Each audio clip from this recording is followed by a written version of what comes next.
मग त्याला काय होतंय, त्या दिवशी एवढ्या उन्हात मी एकटीच चहा पित होतो. त्यासाठी तुला एक वेगळा अवॉर्डच दिला पाहिजे निंगी. अहो मिळालाय की, त्या दिवशी पैज हीच जिंकली.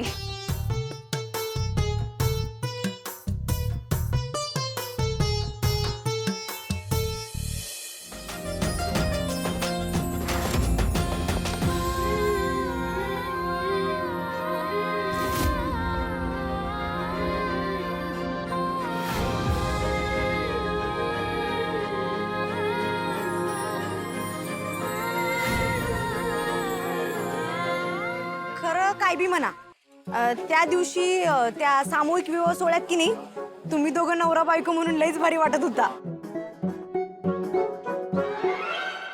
ते बघ, ते महत्वाचं नाहीये. मी आता तुमच्याशी जे बोलायला आलो होतो ते माझं राहूनच गेलं बोलायचं. तुम्हाला माहितीच आहे मी आता बिझनेस जॉईन केला. अहो होय की सर, तुम्ही कॉलेज का सोडलं? सर तुम्ही होता तेव्हा कसली मज्जा यायची. निंगी थांब जरा, मी काय सांगतोय ते आधी ऐकते, इम्पॉर्टंट आहे जास्त. मला काही नवीन स्टार्टअप्समध्ये इन्व्हेस्ट करायचं आहे. मला अशा मुलांना मदत करायची ज्यांच्याकडे छान इनोव्हेटिव्ह बिझनेस आयडियाज असते, जे हुशार असते, ज्यांना आयुष्यात काहीतरी करून दाखवायचं असेल, त्यांच्या आयडियामध्ये मला इन्व्हेस्ट करायचं आहे. त्यामुळे तुला यायला आवडेल? हो सर, खरं सध्या तरी आमच्या डोसक्यात गावाकडे जायचाच विचार आहे बघा. नाही तुम्ही गावी जाऊ नका असं नाही म्हणते मी. जस्ट एक छान अपॉर्च्युनिटी आहे तर ती मिस आउट का करायची ना. असं करतो, ह्यो कार्यक्रम झाला का मग आम्ही निघतो गावाकडे.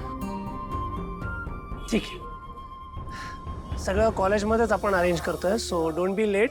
आणि हॉस्टेलमधले तुमचे काही फ्रेंड्स असतील तर त्यांना पण सजेस्ट कर. तिथे आई पण असणार आहे पॅनलवरती, पण डोंट वरी, मी सुद्धा तिथे असणार आहे. डोंट वरी. त्यामुळे तू फक्त तुझ्या आयडियाज तिथे घेऊन ये. हो सर, मग आपल्या कमळीकडे लई खतरनाक आयडिया आहेत, ज्यातनं समाजाचं, तरुण पोरापोरींचं भलंच होईल. ते मला माहिती आहे, म्हणूनच मी तिला विचारलं. आणि त्या फक्त आयडियाज नाही आहेत, ते तिचं स्वप्न आहे. कमळी, तुझं स्वप्न घेऊन येऊ द्या.